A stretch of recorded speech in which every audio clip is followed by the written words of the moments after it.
नमस्कार। जय गुरुदेव। अद्भुत, आश्चर्यजनक किंतु सत्य। जी हाँ, ये किताब ऐसे अनुभवों का सार है, ऐसे अनुभवों का संकलन है जहाँ परिजनों ने गुरुदेव के आशीर्वाद से, कृपा से अपने जीवन में चमत्कार पाया, अपने जीवन में परिवर्तन पाया, अपने जीवन में कुछ ऐसा पा लिया जिनकी उन्हें उम्मीद नहीं थी। हालांकि गुरुदेव जब तक भौतिक शरीर में रहे तब तक अपने हर शिष्य, हर परिजन को ये कहते थे कि बेटा, मैंने तेरा काम तो कर दिया, पर ये किसी को बताना मत। अगर तुम सबको ये बताते रहोगे तो सब मुझे एक सिद्ध संत समझ लेंगे, चमत्कारी बाबा समझ लेंगे, और फिर मेरा काम करना मुश्किल होगा, यहां से वहां तक लाइन लग जाएगी।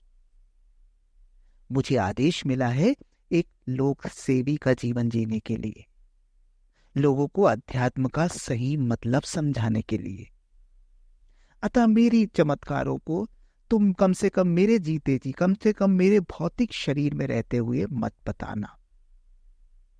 तो हालांकि गुरुदेव के जब भौतिक शरीर में वो थे तो भी कुछ साधक, परिजन, शिष्य अपनी घटनाओं का उल्लेख कर देते थे, किंतु फिर भी गुरुदेव इन सबको मना करते थे।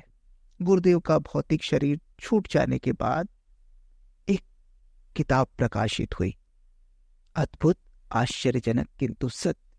उसमें उन परिजनों की, उन शिष्यों की भाव विभोर कर देने वाली कहानियां हैं, जिसमें उन्होंने गुरुदेव के चमत्कार को साक्षात अनुभव किया। गुरुदेव के भौतिक शरीर छोड़ देने के बाद भी सूक्ष्म जगत से गुरुदेव कैसे काम करते हैं, स्थूल शरीर में रहते हुए गुरुदेव ने कैसे लोगों का जीवन बदला, इन्हीं सब कहानियों का संकलन है इस किताब में। तो इस किताब की श्रृंखला में जो कहानियां आएंगी वो शिष्यों के स्वयं के अनुभव है। हम उनका नाम लेकर यहाँ पर इन कहानियों को पढ़ने का प्रयास करेंगे।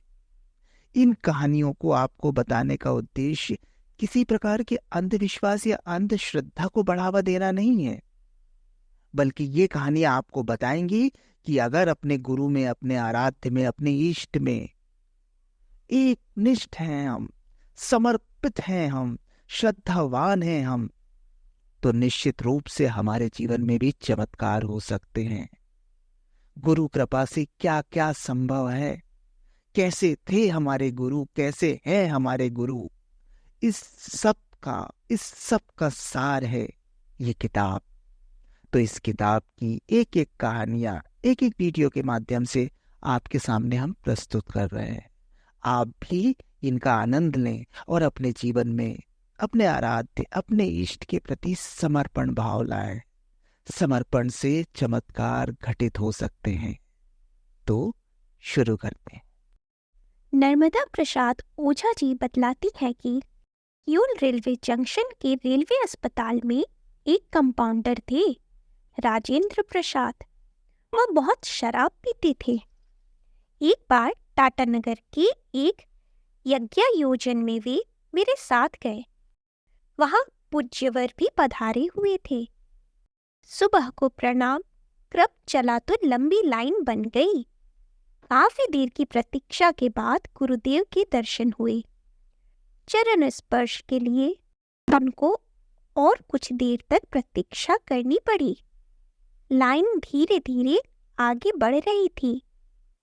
जब उनकी बारी आई तो उन्होंने गुरुवर को प्रणाम किया, मगर गुरुवर ने उनकी ओर नजर उठाकर नहीं देखा और ना कोई बात कही।